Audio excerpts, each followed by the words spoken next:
Να συστηθώ εγώ είμαι ο Δημήτρης Μαλάς, είμαι δημοσιογράφος στο CNN Greece και καλύπτω και θέματα ηλεκτρονικού εμπορίου και digital marketing και γενικότερα το GR.EC.A νομίζω από την αρχή του. Νομίζω, ναι. Έδειξα πόσο χρονών είμαι. Μεγάλος. Λοιπόν, είμαι πιο μεγάλος από εσάς. Λοιπόν, και έχουμε ένα πάνελ να κάνουμε και νομίζω ότι είναι καλή ώρα να φωνάξω τους συμμετέχοντες στο πάνελ. I will switch to English because our first two speakers, participants in the panel, are from e-commerce Europe. And I have to. Okay. So, I would like to welcome on stage Gero Furchheim. If I pronounce that right. It's Gero Furchheim. Sorry for the difficult name. Yeah, we have more difficult names. Nice to meet you. I'm Dimitris, by the way, so please sit. Mr. Luca Cassetti, that's a little bit... Gero is the president of e-commerce Europe and the president of the German e-commerce and distance selling trade association. Here, Luca is the secretary general of the e-commerce Europe. Please sit down.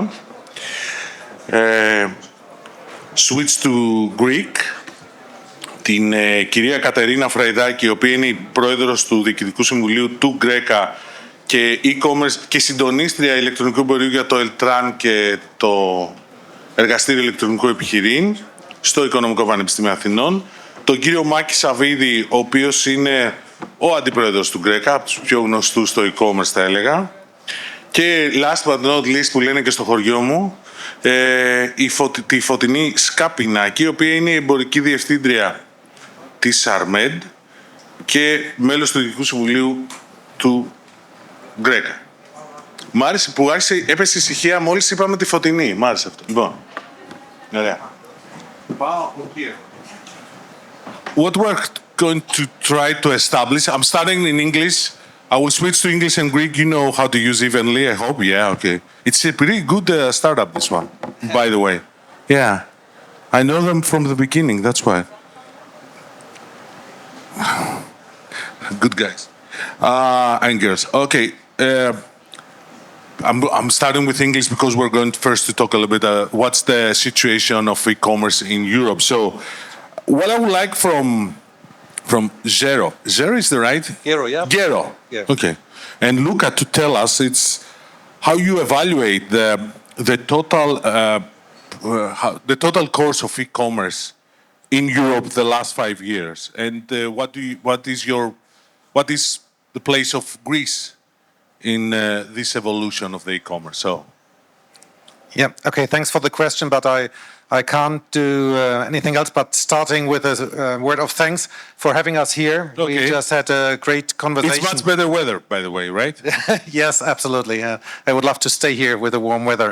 So we just had a very good board meeting and General Assembly and a lot of exchange with members of GR.EC.A also yesterday, and we're looking forward to having this today. And this is really meaningful for us to be in contact with the National Association. So thanks a lot for inviting us and having us here. Concerning your question on the market overall in Europe and specifically the situation in Greece. So we are in a situation of stable growth after a period of really fast growth. For instance, in 2021, we still had a double-digit growth. Yeah, but it was the COVID. Yeah, exactly. But what is interesting, whereas in the overall European market after COVID, the growth was very small. Even if you take inflation, if you consider inflation, it was also a decrease of -3% in 2022. We are back at a stable growth, but Greece performed better in this period. So during these years after COVID, your growth rate was better. You had a more stable development. Just by any chance, if you could give us a little bit, the overall European image is that there is a growth, not too much growth, not a double-digit growth, or perhaps 6 to 7%. 6 to 7%. That's all the last 5 years, and that's what you expect to come. So it wasn't just a trend when the COVID came; it was a little bit more, right? Just to clarify that. Well, in order to go to Greece, okay, that's why. Yeah. So we had the tradition of e-commerce is really that we had quite often double-digit growth in Europe. Then there was a specific growth in the COVID period, but in the years after COVID in Europe overall, we went down from a 16% growth to 5% growth, 6% growth, 7% growth. Major markets like Germany even had a heavy decrease in these years, whereas Greece market had a good growth in the Corona year of 8%, but then had even a 10% growth, 9% growth, 5% growth. So you develop better in the years after COVID. So do you believe that Greece was behind and that's why now it's trying to catch up or not? If we take a look at the number of e-commerce shoppers, so how high the percentage is of people shopping, we have a 73% e-shoppers. So 73% of the adult population is shopping online, which is almost the average of what we see in Europe overall. There are some countries like Ireland and the Netherlands which have go up to over 90%. So there is still room to grow. Where you are very strong in Greece is compared to all over Europe is the e-GDP, so the part of the gross product which is generated in e-commerce, where you're far above the average of Europe, which just says that there's a strong situation of the market. We all know that you're on a growth path after a very difficult time, so there's a potential for you to grow also. But I would say you're in a very stable situation with e-commerce acceptance overall, and you have showed to be stable in the last years, where other major markets had a very difficult situation. Okay, switching to Greek now. Ωραία. Η ερώτηση τώρα προς, δεν ξέρω ποιος θέλει να απαντήσει, η Κατερίνα, η Φωτεινή ή ο Μάκης, είναι σε ποιο βαθμό η ελληνική αγορά ακολουθεί τις ευρωπαϊκές τάσεις και πού υστερεί, πού διαφοροποιείται. Ποιος θα... Μάκη, θα απαντήσεις εσύ, ξεκινήσεις εσύ. Τον έχουμε μακριά το Μάκη αυτό. Μάκη. Λοιπόν, τα τελευταία χρόνια και η ελληνική αγορά ακολουθεί την ευρωπαϊκή αγορά. Βλέπουμε μια τάση που γίνεται σε όλη την Ευρώπη, όχι μόνο στην Ελλάδα. Όλες οι χώρες ακολουθούν αυτή την ανάπτυξη. Υπήρχε η πίεση του COVID, αναπτύχθηκε η αγορά.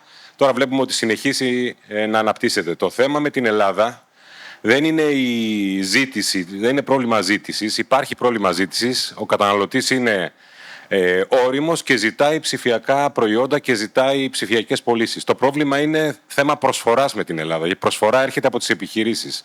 Οι επιχειρήσεις στην Ελλάδα δεν μπόρεσαν να ακολουθήσουν τα ίδια βήματα ανάπτυξης ψηφιακής που ακολούθησαν πολύ γρήγορα οι καταναλωτές. Ειδικά οι μικρομεσαίες επιχειρήσεις στη χώρα μας, καθώς και στην υπόλοιπη Ευρώπη, αντιμετωπίζουν πρόβλημα να αναπτυχθούν ψηφιακά και να ακολουθήσουν τη ζήτηση που έχουν οι καταναλωτές και στη χώρα μας. Άρα οι επιχειρήσεις πάνε πιο αργά από τους καταναλωτές. Ακριβώς. Και ειδικά οι μικρομεσαίες επιχειρήσεις κινούνται με πιο αργούς ρυθμούς από ό,τι εξελίσσονται οι καταναλωτές. Και εδώ βλέπουμε και το gap αυτό το καλύπτουν οι επιχειρήσεις που είναι πιο όριμες και ειδικά οι εξωενωσιακές επιχειρήσεις, οι οποίες έχουν καταλάβει εδώ και πολύ μικρή περίοδο μεγάλα μερίδα αγοράς και στην ελληνική και στην ευρωπαϊκή αγορά, γιατί υπάρχει αυτό το κενό το οποίο δεν μπορούν να προσφέρουν ειδικά οι μικρομεσαίες επιχειρήσεις της Ευρώπης και της Ελλάδας. Ωραία. Κατερίνα, Φωτεινή, θέλει να προσθέσετε κάτι? Όχι. Okay. Now, next subject, which because Mike said something very interesting about the small and medium enterprise in the e-commerce, that they're lagging behind. So, we have a new European regulation, right, coming up, and there's some more strict rules for how e-shops are working, especially the small and medium enterprise. How this new environment affects e-shops and around Europe? I will ask first, Luca, I think you're going to answer this one, right? Okay, Luca, first for all Europe, and then I will switch to Greek for what's the Greek part. Yeah, perfect. Thank you very much for the question. I would like to start by saying that e-commerce is probably one of the most heavily regulated industries in Europe. So the the amount of legislation you have to comply with is quite impressive.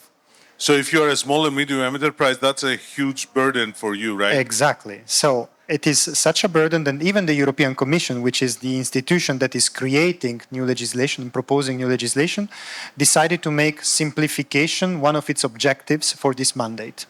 They tried to do it for data protection. It's not very successful so far. They have tried to do it for AI. That's a little bit more successful, actually. And the problem is that they keep proposing new rules that in one way or the other, they will be more burdensome for the businesses. One of these is the upcoming Digital Fairness Act. So they sell it as a simplification measure, but in reality, it will mean that some specific practices that businesses are actually doing nowadays, and they're perfectly legit, might not be legit anymore. So you will have to stop doing that. The situation is actually exacerbated by the fact that there is rising unfair competition from players that are based outside the European Union. Yeah. I don't That's, say I think, the biggest issue in the table right now. I would say so. It's also one of our top priorities, if not our top priority. So we have non-European companies that are operating in the European Union, but they are not playing by the same rules because they can simply decide that they will not comply. And if they don't comply, they would save at least 40% compared to an SME that is actually complying. So what you're saying in general is that EU's new regulation is proving more harmful for the e-shops. Gero, Yeah, just to give a concrete example from the perspective of a small to medium-sized enterprise. So we see that exactly what you said, that we have a massive tsunami of unsafe products coming to Europe right now.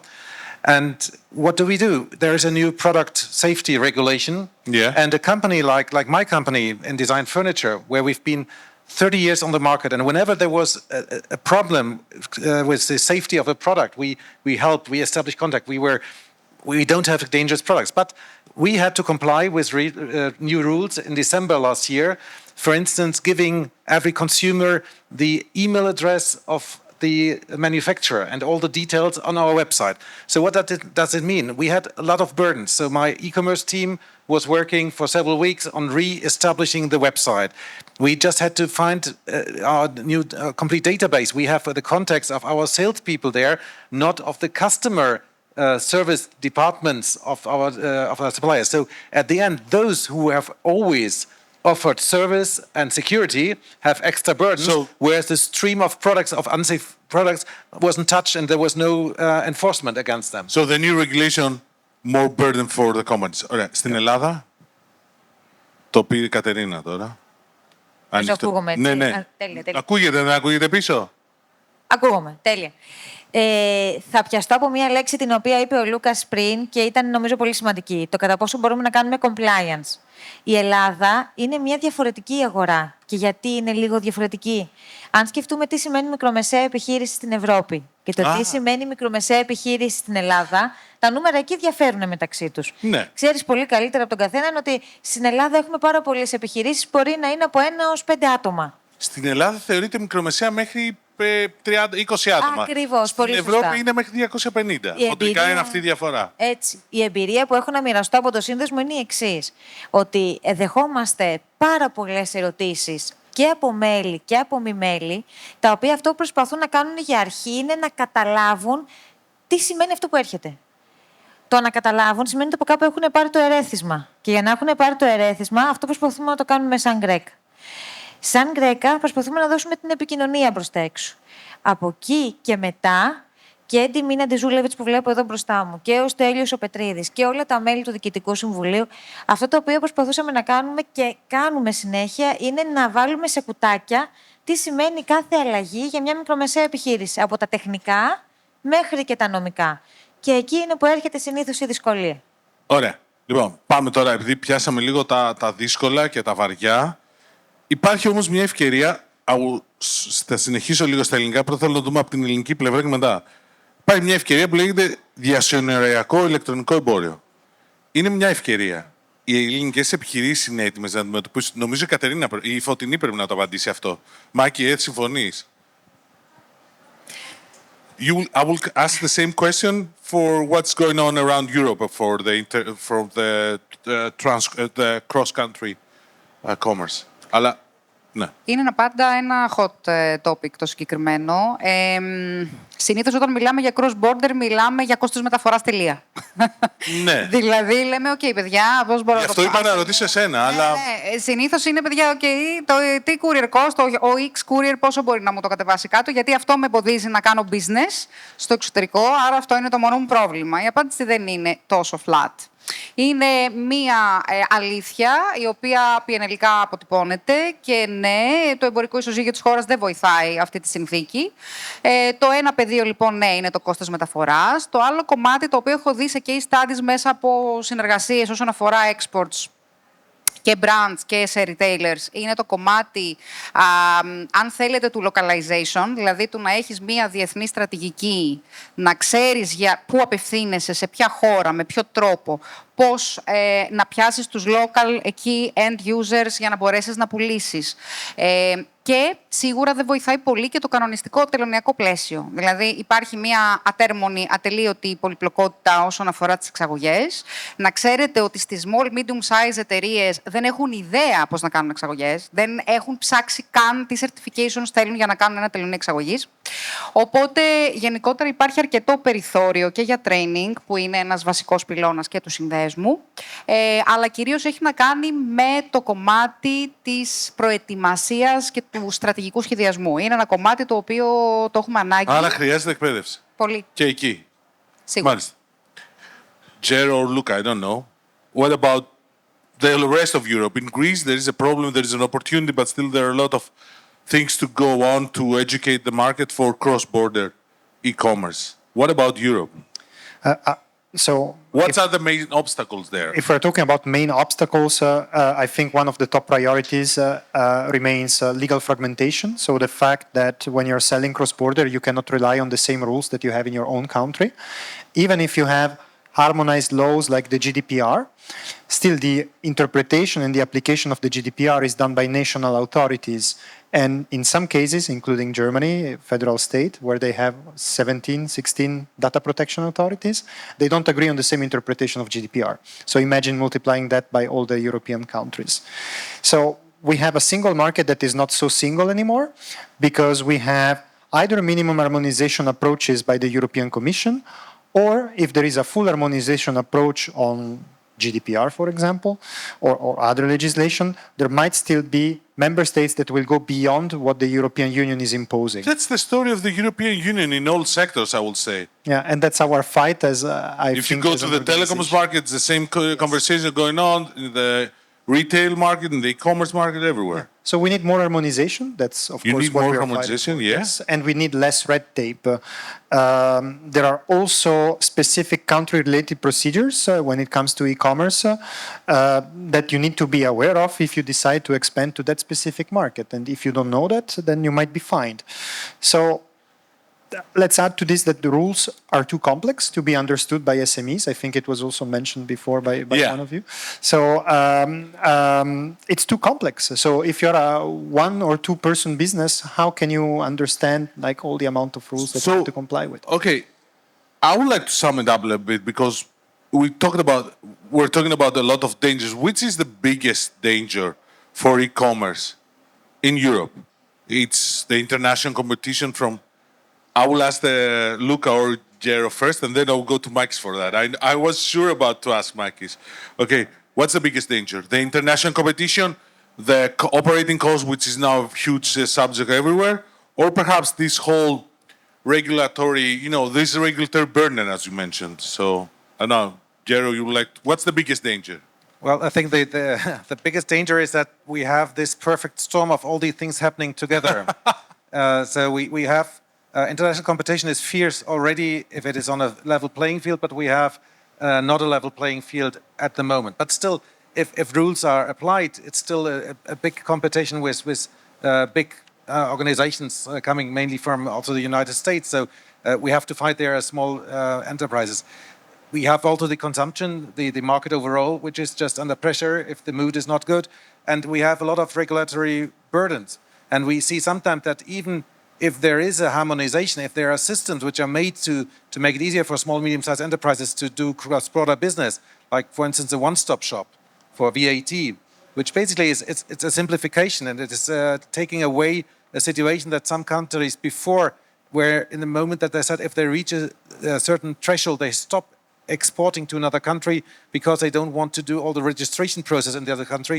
So that's a way, but still the processes are very complicated. So especially if I speak to my head of finance, if there's a return and we have to take the VAT back, then there are extremely complicated reporting systems that you do not only have to say, I deduct what we return, but I have to say in which months was this specific return. So things, even if they are harmonized, tend to be extremely complicated. And all these together, that's the perfect storm, which is... So it's the perfect storm, the biggest danger. Yeah. Okay. Μάκη, για την Ελλάδα. Δεν θα μιλήσω μόνο για την Ελλάδα, θα μιλήσω και για την Ευρώπη. Την Ευρώπη είπε τέλεια καταιγίδα. Νομίζω ότι το μάζεψε αρκετά. Δεν ξέρω αν έχεις διαφορετική άποψη. Έχω πολύ διαφορετική άποψη. Όπα. Ναι. Τι εννοείς? Ο μεγαλύτερος κίνδυνος για την Ευρώπη και για την Ελλάδα, ναι, είναι να συνεχίσει η Ευρώπη και η Ελλάδα να παίζουν άμυνα. Βλέπουμε λοιπόν και την Ευρώπη και την Ελλάδα μέσα σε αυτή την τέλεια καταιγίδα. Λοιπόν, ναι, αυτό που κάνουν είναι να ψάχνουν κάπου να κρυφτούν για να μην φάνε τη βροχή, να το πω έτσι λίγο κοινά. Λοιπόν, το να συνεχίσει όλη η στρατηγική της Ευρωπαϊκής Ένωσης να είναι αμυντική δημιουργεί προβλήματα, γιατί διαρκώς δημιουργεί νέες νομοθεσίες οι οποίες καταλήγουν να είναι σε κόστος στις ευρωπαϊκές επιχειρήσεις και γίνεται ένας κύκλος, ο οποίος κύκλος επιβαρύνει διαρκώς τις ευρωπαϊκές επιχειρήσεις και στο τέλος δεν επιτρέπει και στον καταναλωτή να ψωνίσει, να επιλέξει ευρωπαϊκά και ελληνικά ηλεκτρονικά καταστήματα και προϊόντα. Εκεί λοιπόν που θα πρέπει να βασιστεί η Ευρωπαϊκή Ένωση είναι στο ευρωπαϊκό της προϊόν και πώς θα πρέπει και μπορεί να το κάνει, να εξάγει τα προϊόντα της, όπως κάνουν και άλλες χώρες που έρχονται και μας δημιούργησαν εμάς την τέλεια καταιγίδα. Οπότε αυτό που λες είναι ότι η Ευρώπη δεν βοηθά. Η Ευρώπη καθυστερεί πολύ να βοηθήσει. Η Ευρωπαϊκή Ένωση μάλλον. Η Ευρωπαϊκή Ένωση καθυστερεί πάρα πολύ να βοηθήσει και όταν έρχεται η ώρα να βοηθήσει έχει περάσει το πρόβλημα που έρχεται να αντιμετωπίσει. Για παράδειγμα, έχει επιβάλει τον νόμο τον καινούριο για το de minimis στα 150 ευρώ για το 2028. Το 2028 το status quo παγκόσμια θα είναι διαφορετικό. Δεν έχει καμία ουσία να επιβάλλεις 3 χρόνια μετά μια νομοθεσία για το σημερινό πρόβλημα. Λοιπόν, αυτό λέω, θα πρέπει η Ευρωπαϊκή Ένωση να στηρίξει, να βοηθήσει τις ευρωπαϊκές επιχειρήσεις έτσι ώστε να κάνουν το ανάποδο, να βγουν προς τα έξω, να πουλήσουν το ευρωπαϊκό προϊόν και να πάρουμε μερίδιο αγοράς εμείς οι Ευρωπαίοι που έχουμε καλύτερο προϊόν από αυτό που πουλάνε οι άλλοι σε εμάς, έτσι, και να κάνουμε καλύτερες business παγκόσμια. Κατερίνα ή Φωτεινή, θέλει να προσθέσετε κάτι ή συμφωνείτε σε αυτό? Με το Μάκη. Ωραία. Then the question to Luca or Gero, both of you, is that Europe, is EU the obstacle now? Sometimes it is. That's what Mike was saying. Sometimes That's it why. is. Yeah, And I had a question about that because I was trying to understand and I was going that is Europe an obstacle finally? Yeah. Or the European Union meaning, the bureaucracy perhaps. So if I understood right what Maki said from the translation, you were the talking Mike said that European is going too slow. too slow. Yeah, Too slow and we have to go to the offense. De minimis, yeah. And You Marcus mentioned the de minimis example, so the removal of the customs exemption. Yeah. Yes, it's going too slow because 2028 is in a long period of Yeah. time. There will be some temporary measure that is starting as of July 2026, actually. So it will become more expensive to buy as a consumer from outside the European Union. So that's something, but it took a lot of time, so Makis is right. But also at the same time, we're not the United States that with an executive order by the president, you can remove the de minimis in 24 hours with also some consequences. But we're too slow and we cannot be as fast as the United States. So yes, I would say that in some cases the European Union, it could be an obstacle, but we should not forget that we still have a single market, which is a great invention. It is more than 30 years old, but it is in danger. First, because of the complexity of the single market, the rules, we mentioned it already before, but also because of the impact of rogue players on the single market. So new rules that the European Union is coming up with, in our opinion, should target rogue players and not add another layer of burdens on compliance. All right, then what does European Union should do? Which are the the actions, I don't know, the acts, whatever, that the European Union should do? That's the next question. I don't know, Gero? Yeah,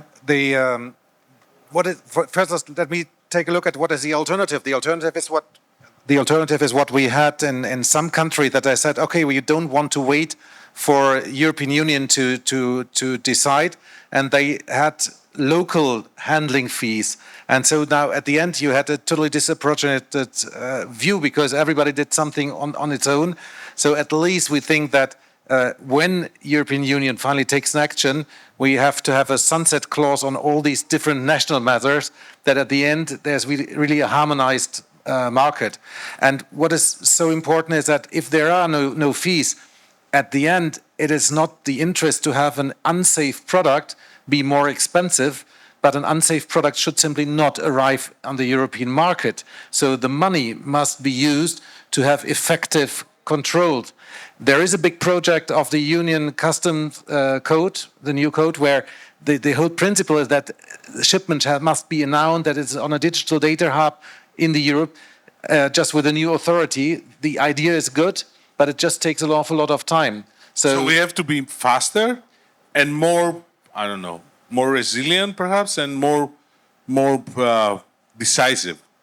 More decisive and have more, well, quite a few of the authorities just focus on what is easy for them to do. If they have somebody, if they have a small dealer, a diligent dealer in Greece, and they know where he's based, they can easily find him because it's so easy.